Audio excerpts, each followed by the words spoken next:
not the player, it's certainly not the transaction or even the mode of transaction. It's the mindset. It's the mindset that's the problem. Good morning to you. Good Wednesday morning. I'm Dejan Kovacevic of DK Pittsburgh Sports, and this is Daily Shot of Pirates. It comes your way bright and early every weekday. If you're into football and or hockey, I also offer daily shots of Steelers and Penguins, where you found this. Lewin Diaz was claimed off waivers from the Marlins, and if that's not enough to get you to turn this episode off, well, let's look at Mr. Diaz's stats in a little greater depth. For one thing, what leaps out is that he's 26 years old. And he's had 1, 2, 3 separate pokes of the head through the major league roof while in Miami.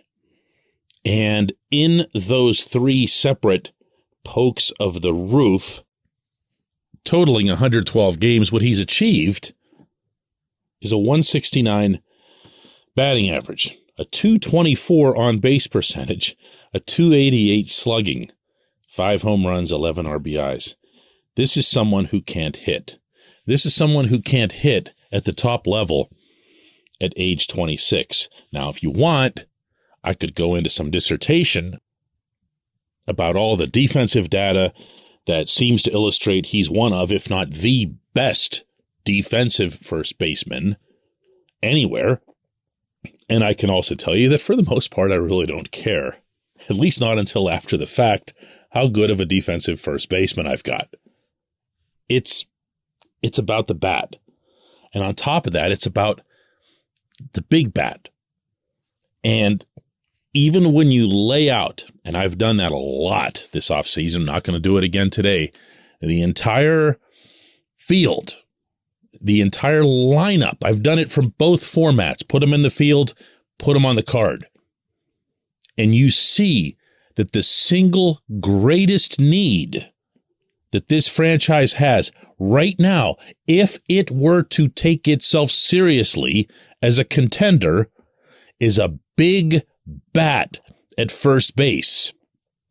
And so far, they've had 2 responses to this single greatest need. One, to add Ji-Man Choi after a really, really tough finish to his 2022 season for the Rays. And now to add this player, Diaz, who's never hit, who doesn't have a slump to begin because he's never had a streak.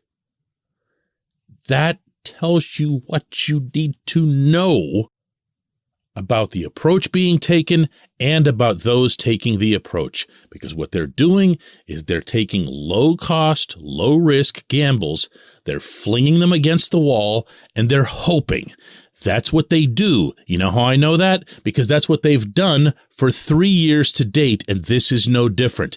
As I've been telling you now for months, 2023 will be no different when it comes to their approach to competing/contending. This portion of Daily Shot of Pirates is brought to you by our friends at North Shore Tavern. That's directly across Federal Street from PNC Park. It's home of Steak on a Stone, an eating experience, underscoring the word experience.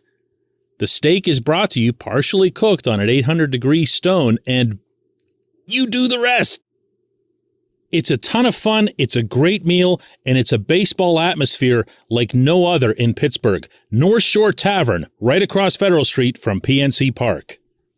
Choi himself is a decent defensive first baseman.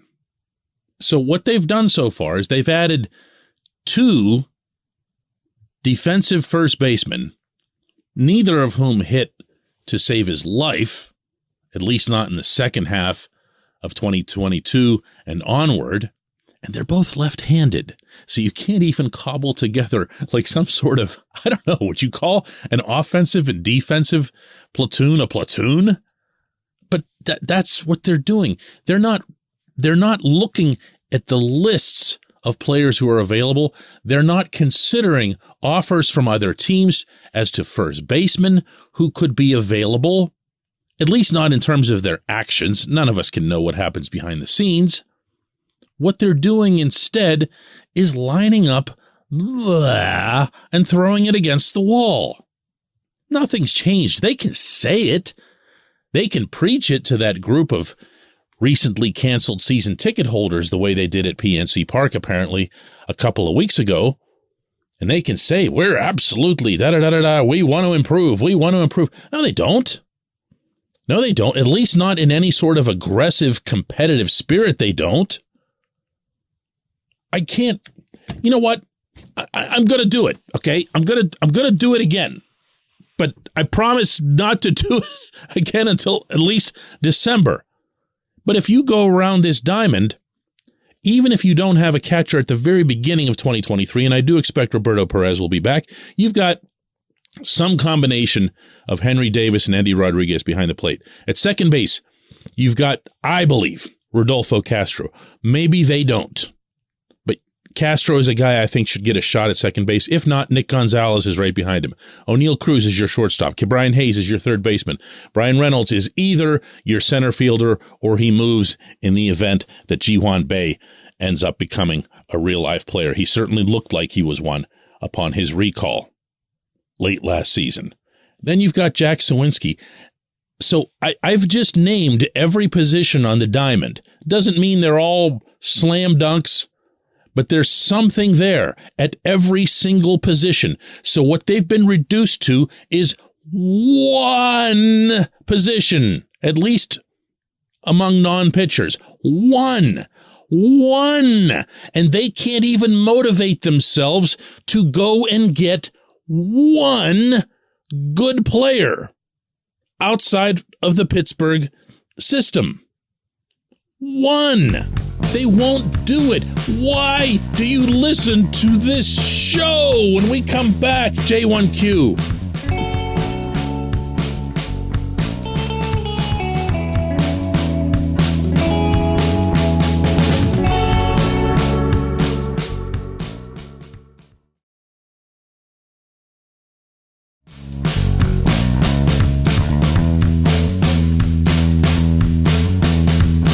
Today's J1Q comes from Carrie, who maybe is or is not still listening to this show. But Carrie apparently was listening to yesterday's, and as a result sent this question about O'Neill Cruz's play at shortstop, asking, as far as Cruz's throwing errors go, how many of those throws would have been handled by a better fielding first baseman? The kid has way better range than Kevin Newman, so he, of course, would have more opportunities to make errors. As this kid gains experience, he has the opportunity to improve and clean up the fundamentals of his game. Kerry, I'm not willing to give Cruz the benefit of the doubt as it relates to your original point, which was that some slick fielding first baseman would bail him out. It could help. I will admit that the one thing that I saw on Diaz's ledger that made my eyebrows go up was that he's 6'4". So unlike Michael Chavis, who's somewhere between 5'10 and 5'11", he'll be able to get up off the ground and cover at least some of the high throws that come across. But realistically, if you go back over the misfires that Cruz had, they were big-time misfires. Out of his 17 errors, 10 were throwing errors, and out of those 10, I would estimate that probably 6 or 7 of them were just moonshots. They just weren't going to get caught by anybody. And, you know, the solution for that isn't to go and slash your offensive production at first base. The solution is to work with O'Neill, especially, I think, on his footwork, although the Pirates deny this all the time, that there's something he's doing where he gets set and then he looks like he's dragging his right foot behind him. Do you know what I'm talking about? Can you picture that in your head? Where it looks like there's just something off. It looks like something that a really good defensive mind could correct.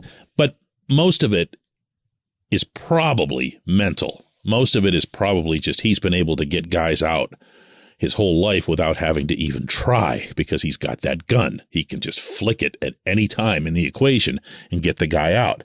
Now it's a little bit different. Obviously, he's at the top level. So would it help? Look, I don't mean to, dump all over the concept of a first baseman being able to defend. Heaven knows that once we get into the games, we'll happily start picking apart when a first baseman messes up.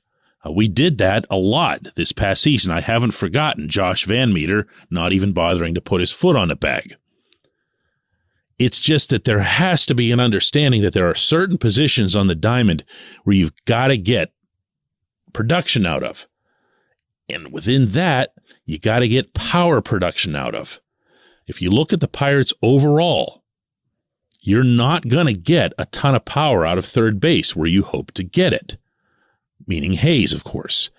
You are going to get a lot of power out of shortstop where you're not expecting to get it. If you go with Castro, you're probably going to get a fair amount of power out of second base. So instead of just saying, hey, well, look, we can just absorb the loss and just put a guy who can't hit at first base because he can at least catch the ball, how about having a winning attitude, a competitive attitude, an approach to the whole thing where you say, we're going to get ourselves a really good first baseman. We're going to get ourselves somebody who can play the position and produce at a level that's expected out of that position. But they can't do that. And do you see, Kerry, how I've hijacked your question to just going right back to the opening segment again? That's how this goes. I want to thank you, Kerry, for this question. I want to thank everybody who listens to Daily Shot of Pirates. I do tease you for doing so on occasion, but it's very much appreciated and understood. This, out of the 3 podcasts that I do every day, meaning the Daily Shots, is the one that appears to have the steadiest and most loyal audience, which only means that you're all equally culpable in this overall scenario in which the team doesn't even really care all that much to contend. Have yourselves a terrific Thanksgiving, and we'll be back with another Daily Shot on Friday.